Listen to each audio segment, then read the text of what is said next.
조세핀과 결혼 후 이탈리아군 사령관에 부임한 나폴레옹은 1796년 4월 이탈리아 공략에 나선다. 나폴레옹은 단 2주 만에 피에몬테를 굴복시킨 뒤 중립국 베네치아의 국경을 넘는다.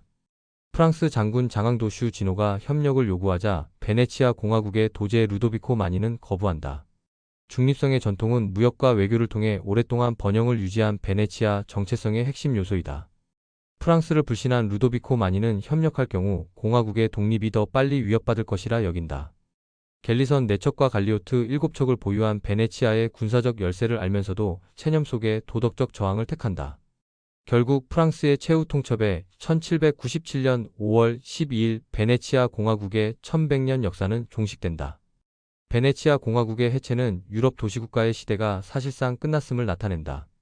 이탈리아 전역을 통해 이탈리아 북부와 저지대국가 대부분을 차지한 나폴레옹은 유럽 정복의 발판을 마련한다. 나폴레옹의 지시로 프랑스군은 산 마르코 광장의 대성당, 궁전, 도서관 등에서 다양한 문화재 탈취에 나선다.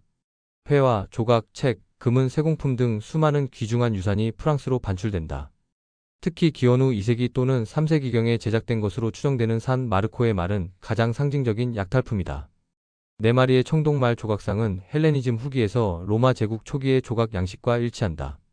그리스 로마 신화에서 헬리오스의 전차는 태양 주기를 나타내기에 하지나 동지의 시점에 맞춰 의식과 축제가 열린다.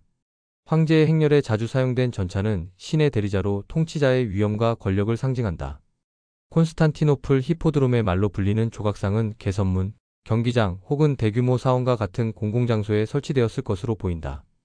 전차 경주와 황제의 의식이 열린 히포드롬은 비잔틴 제국의 스포츠와 정치 활동의 중심지이다. 베네치아의 도제 엔리코 단돌로는 4차 십자군 원정에서 1204년 콘스탄티노플을 약탈한다. 비잔틴 왕자 알렉시오스 앙겔로스와 협정을 맺은 십자군은 주력 부대를 동로마 제국의 콘스탄티노플로 보낸 바 있다. 십자군을 비잔틴 제국에 끌어들인 알렉시오스는 아버지가 삼촌에게 빼앗긴 황제 자리를 되찾지만 대중봉기로 교살된다. 약속된 지원을 받지 못하자 십자군은 콘스탄티노플을 철저히 약탈하여 동로마 제국은 돌이킬 수 없는 타격을 입는다. 단돌로가 가져간 콘스탄티노플 히포드롬의 말은 베네치아 공화국의 상징물이 된다. 하지만 성 마르코 대성당 현관 위 정면에 배치된 산 마르코의 말은 1797년 다시 나폴레옹의 손에 넘어간다. 나폴레옹은 프랑스 혁명과 자신의 권력을 정당화하기 위해 개선문에 산 마르코의 말을 설치한다. 약탈한 예술품들을 파리의 루브르 박물관에 전시하여 웅대한 영광과 문화적 우월성을 상징하는 수단으로 프랑스를 채운다.